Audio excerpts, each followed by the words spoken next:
asociado fundamentalmente a la placa neural, que luego se forma el surco neural, que luego forma lo que llaman el tubo neural.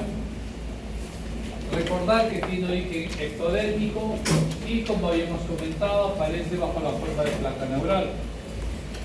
Y una vez que se han plegado los bordes de la placa, estos pliegues neurales se aproximan entre sí en la línea media y se fusionan para formar el llamado tubo neural.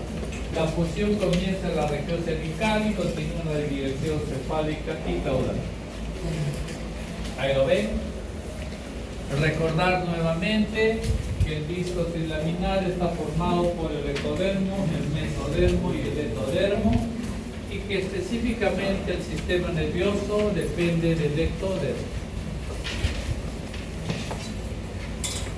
Nuevamente, para recordar como poco a poco se fue formando la placa neural, el surco neural, el tubo neural, que finalmente originó el tubo neural, a partir del cual se originaban no solamente los órganos y estructuras del sistema nervioso central, sino también las llamadas crestas neurales, a partir del cual se habrían de originar las estructuras del sistema nervioso periférico. Recordando adicionalmente es que el cierre del neuroporo craneal se da en el periodo de 18 a 20 somitas, vale decir el 25º día, y el neuroporo caudal se oblitera más o menos 2 días más tarde, vale decir el día 27. El sistema nervioso central es una estructura globular con una porción cefálica que va a dar origen en el futuro no solamente al encéfalo y al médula espinal. Recordar nuevamente cómo se fue formando el neuroporo cefálico, el neuroporo caudal, y que cómo se cerró el día 25 y el otro el día 27. Lo mismo que hemos estado diciendo. Las somitas a cada lado del tubo neural.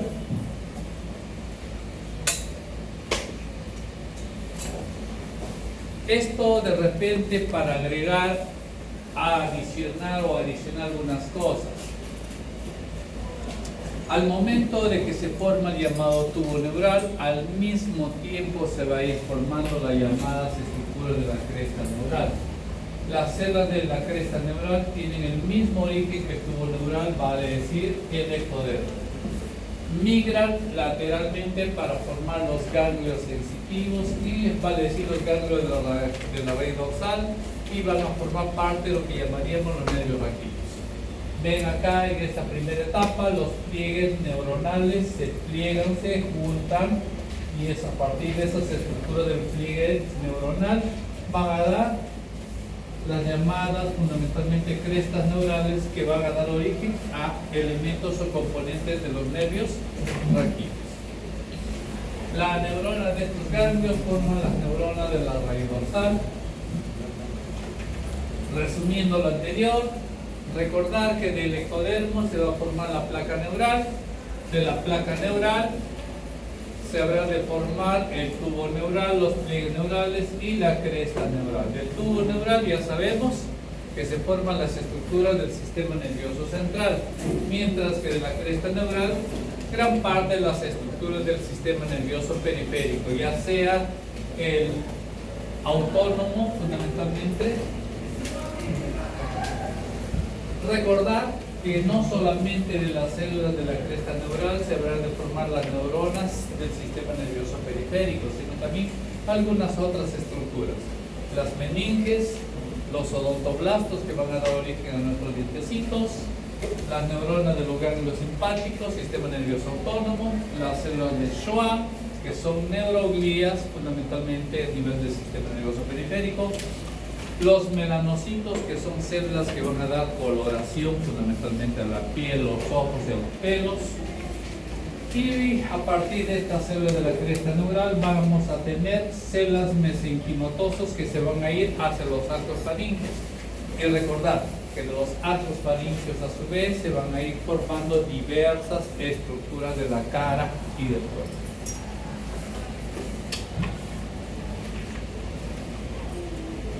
En líneas generales, el sistema nervioso periférico está constituido, uno, por los nervios. ¿Nervios que salen de dónde? Nervios que salen del encéfalo, que son los nervios craneales, y nervios que salen de la médula, que son los nervios raquídeos. Adicionalmente hay algunos nervios que forman parte del sistema nervioso autónomo, que vendrían a ser los nervios viscerales. Asociado a estas estructuras nerviosas en el sistema nervioso periférico hay los ganglios. Ganglios craneales, que son asociados a los nervios que salen del encéfalo.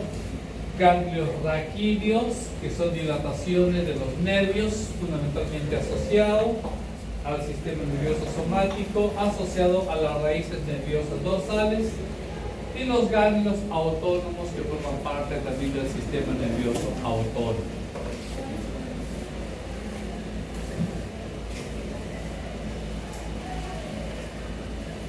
Vale decir, nervios craneales, nervios raquídeos, nervios viscerales, ganglios craneales, ganglios raquídeos, ganglios autónomos, en mayor o menor medida derivan de las células de la cresta neural.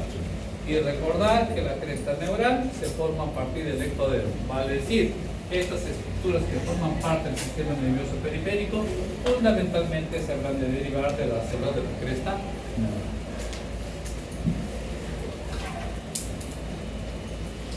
Como les habíamos comentado, el sistema nervioso periférico tiene un origen fundamentalmente ¿dónde? En la cresta neural.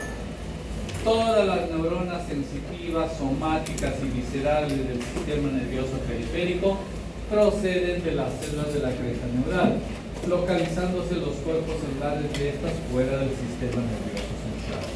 Resumiendo y agregando lo siguiente: neuronas no solamente en el sistema nervioso central, también hay en el sistema nervioso periférico. Y todas esas neuronas dependen fundamentalmente de la cresta neural. Las células de la cresta neural migran para formar los ganglios sensitivos de los nervios trigémino, nervio facial, cócleo vestibular, glosofaringeo, nervio vago. En relación a los nervios raquídeos, sabemos que los nervios raquídeos son los nervios que salen de ¿dónde? De los raquis, asociados fundamentalmente a la médula espinal. Las células de la cresta neural se diferencian hacia la formación de neuronas de los ganglios autónomos, incluyendo los ganglios de la cadena simpática o los colaterales del plexo del tórax u abdomen, y los ganglios parasimpáticos o terminales, localizados en las proximidades de los órganos efectores. El cuerpo celular de cada neurona está revestida por las células satélite, que proceden de las células de la cresta neural también, y está recubierta continua con el neurilema, vale decir la vaina de Schwann, que rodea a los axones de la neurona. Por fuera de las células satélites hay una capa de tejido conjuntivo que se continúa con la vaina endoneural de la fibra nerviosa procediendo ambas del mesenquio. Las neuronas, ¿dónde se encuentra?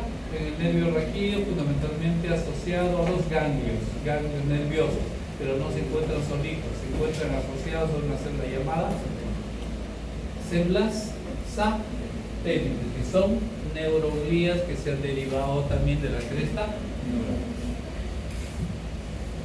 Probablemente esta lámina ya la han visto. Si es que no la han visto, bueno, ¿qué es esto? Un ganglio nervioso. Esta celulita, ojito de búho, célula, exactamente, es la neurona del ganglio nervioso, asociada a algunas celulitas pequeñas que son las células satélite.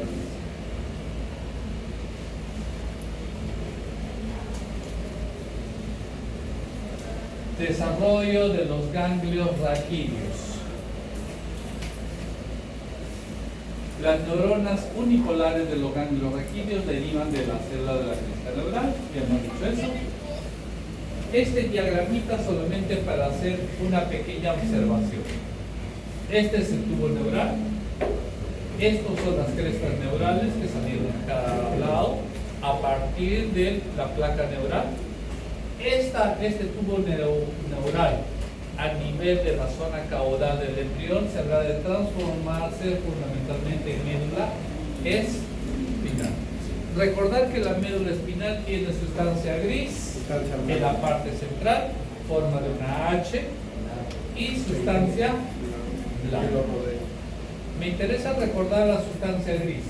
La sustancia gris tiene una zona que es el asta anterior, donde están las neuronas motoras, y tiene un asta posterior, que es la zona sensitiva de la sustancia gris. Miren acá, de la zona motora sale un nervio, ¿verdad? Una porción nerviosa, ahí está. De la porción sensitiva llega un nervio. Pero ¿cuál de los dos tiene el ganglio nervioso? La porción sensitiva. Vale decir, la porción dorsal del nervio raquídeo. Esta es la porción anterior del nervio. La raíz dorsal con la raíz ventral ambos forman el llamado nervio raquídeo. De lo que se resume es que un nervio raquídeo suele tener un componente sensitivo y un componente motor. Que suele ser un nervio mixto. ¿Ya? Y es más o menos lo que estamos tratando de decir ahí. Las fibras nerviosas de la raíz nerviosa dorsal están constituidas por axones de neuronas que derivan de la cresta neural, que migran hacia la parte dorsolateral de la médula espinal, donde se diferencian neuronas del ganglio raquídeo. Las prolongaciones centrales de las neuronas del ganglio raquídeo forman un haz único que crece en la médula espinal hacia el asta dorsal de sustancia gris, que es lo que hemos más o menos explicado. Las prolongaciones centrales entran en la médula espinal y constituyen las raíces dorsales de los nervios raquídeos. Nuevamente acá la raíz dorsal. Las fibras nerviosas motoras que se originan en la médula espinal comienzan a aparecer al final de la cuarta semana. Estas fibras nerviosas se originan a partir de las células de las placas basales de la médula espinal en desarrollo y salen de la médula en forma de una serie continua de raíces en su superficie ventrolateral formando una raíz nerviosa ventral. Las prolongaciones distales de las neuronas del ganglio raquídeo crecen hacia la raíz nerviosa ventral y finalmente se unen a ella formando un nervio raquídeo. Todo lo que les habíamos comentado fundamentalmente hasta un momento, ¿ya? Que lo mismito, los nervios, la raíz nerviosa dorsal o sensitiva, la ventral o motora, ambos forman el nervio raquídeo. Más claramente, esta es la forma de la sustancia gris. Recuerden que la sustancia gris, el asta anterior suele ser más voluminosa y el asta posterior termina casi en punta.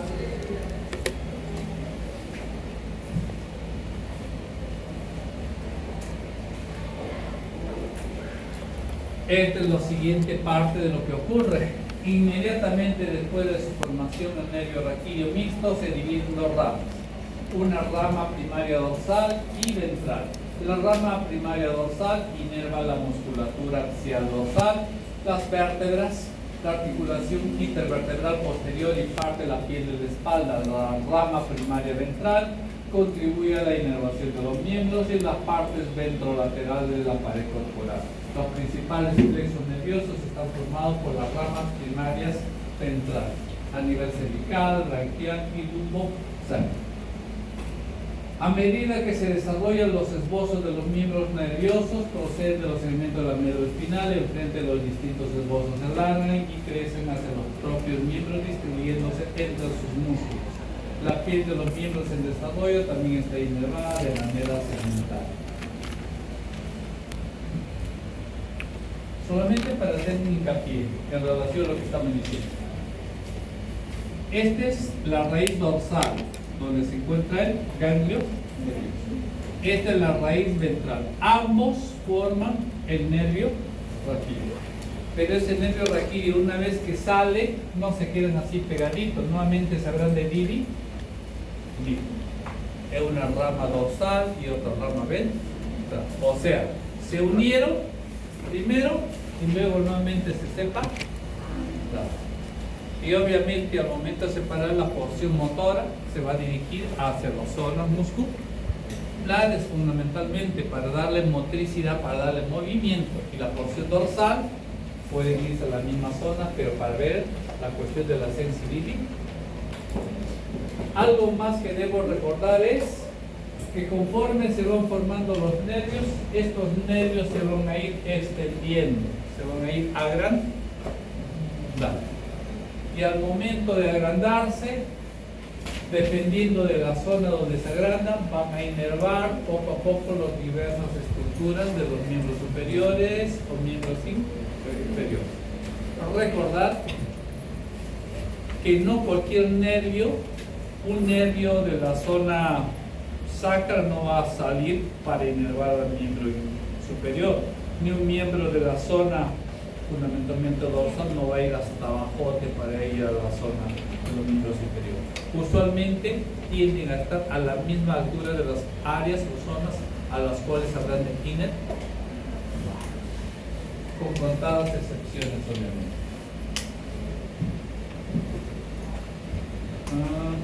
Recordar, como les comentaba, una vez que sale el nervio mixto se divide una porción dorsal y una porción ventral. Usualmente las porciones ventrales o motoras son las que forman parte fundamentalmente de los diversos plexos nerviosos que nosotros conocemos, como plexo cervical, plexo braquial, plexo lumbo-sacro.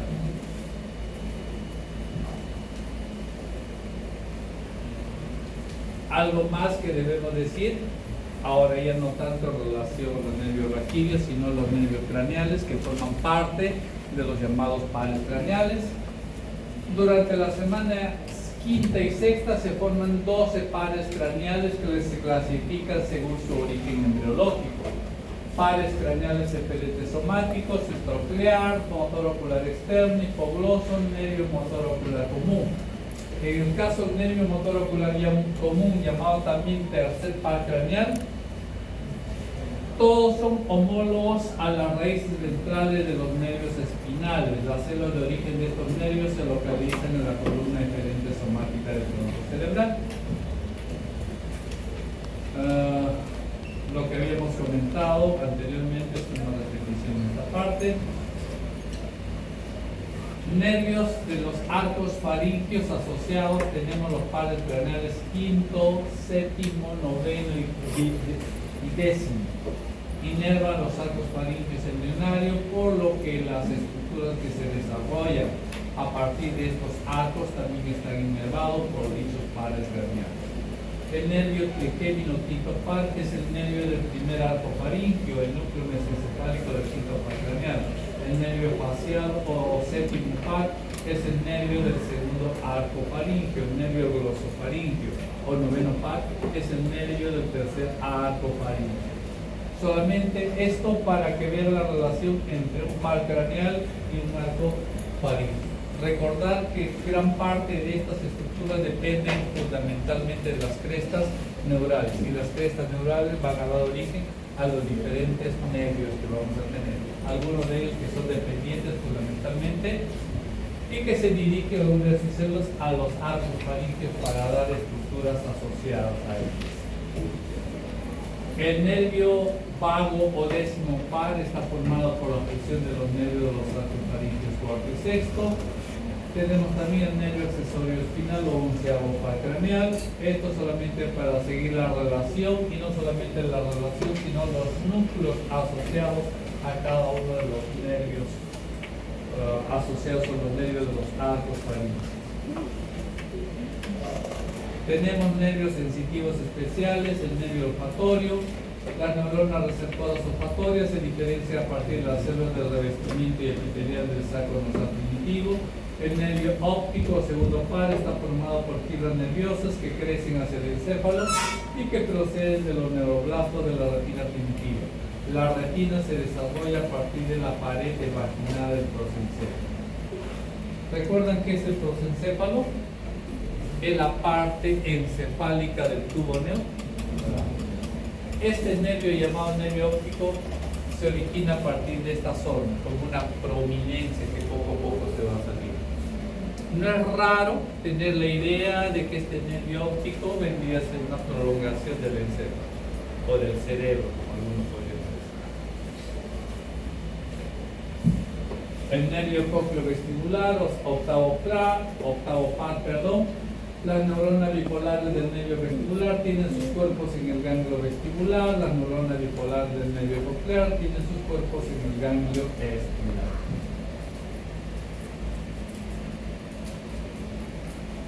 Solamente para hacer un pequeño resumen, en el desarrollo entre la quinta y sexta semana de los pares asociados a los pares craneales, fundamentalmente, de los nervios asociados a los pares craneales.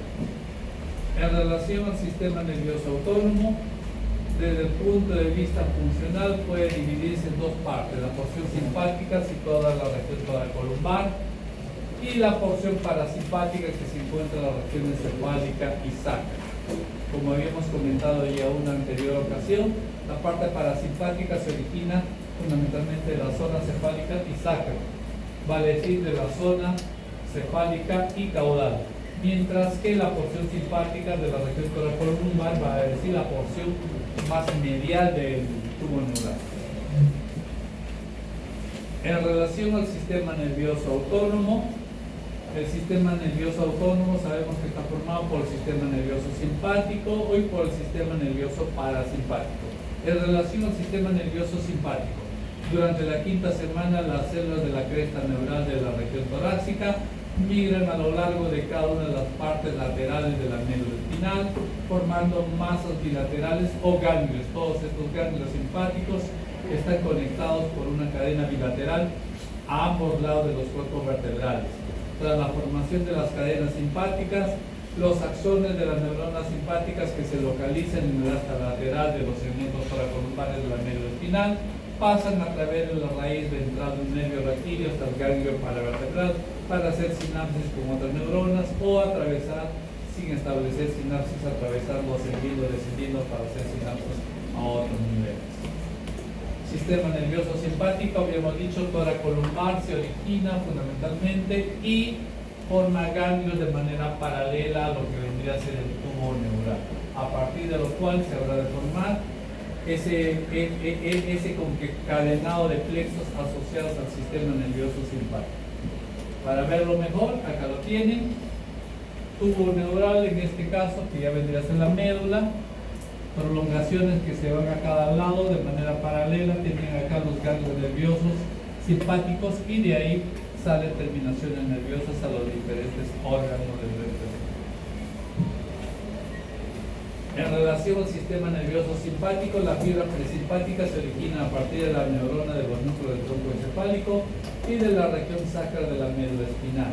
Las fibras procedentes del tronco encefálico salen junto con los nervios motor ocular común, facial, glosofaríngeo y vago. Las neuronas postsinápticas se localizan en los ganglios periféricos o en los plexos sobre la proximidad de la estructura que va a ser innervada. Igualito, ¿de dónde sale el parasimpático? Tronco sacro, parte cefálica y parte caudal. La parte medial está dado, de ahí sale el simpático. Recordar que en cambio la parte cefálica y caudal sale fundamentalmente lo que vendría a ser el sistema nervioso parasimpático. Recordar que gran parte de los ganglios o alguno de esos ganglios o alguna de esas estructuras terminan también igualito en diferentes órganos de nuestro cuerpo. ¿Todo esto para qué? Recordar que gran parte del sistema nervioso autónomo, ¿a qué se dedica? El sistema nervioso autónomo se dedica a controlar la parte involuntaria del cuerpo, de cada una de las funciones del cuerpo. ¿Sí? Tiene que ver con la función digestiva, tiene que ver con la función respiratoria, tiene que ver con la función cardíaca, tiene que ver con todo eso. ¿Por qué tiene que ver con todo eso? ¿Acaso ustedes se dan cuenta cómo van ordenando para que se realice cada latido? Eso de manera autónoma se va dando el latido, la respiración. ¿Acaso ustedes en todo momento que están atendiendo esta clase están al pendiente de su respiración, si respiran o no respiran? Todo eso de manera autónoma, de manera involuntaria se va dando. ¿Quiénes son los encargados de ver todo este tipo de cosas? Fundamentalmente el sistema nervioso autónomo. con sus formas bajo la forma del sistema nervioso simpático y del sistema nervioso parasimpático. Las estructuras o la función del sistema nervioso simpático suelen tener, digámoslo así, una contraparte en la función del sistema nervioso parasimpático. Uno trata de favorecer alguna función, el otro trata de disminuir, como les habíamos comentado anteriormente. Para hacer popó, ¿qué tenemos que hacer? ¿Quién tiene que ser más fuerte? ¿El sistema nervioso simpático o el sistema nervioso parasimpático? Que es una función común que tenemos todos. ¿Quién no hace popó? ¿Quién es lo que favorece que uno vaya al baño? Sistema nervioso parasimpático. Porque si el sistema nervioso simpático trabajaría más, se le cierra y no podría hacerlo. ¿Ven? Es un equilibrio de este tipo de sistema nervioso autónomo que tiene que participar en la regulación y en el control de las diferentes funciones de nuestro organismo. Por lo mismo, si ustedes se dan cuenta, el sistema nervioso parasimpático llega a casi todos los órganos del organismo, igualito que el sistema nervioso simpático. Doctor, ¿los dos son lo mismo? Resultado de ambas funciones se dan las funciones de manera involuntaria. Dime. Simpático y parasimpático es igual, es lo mismo.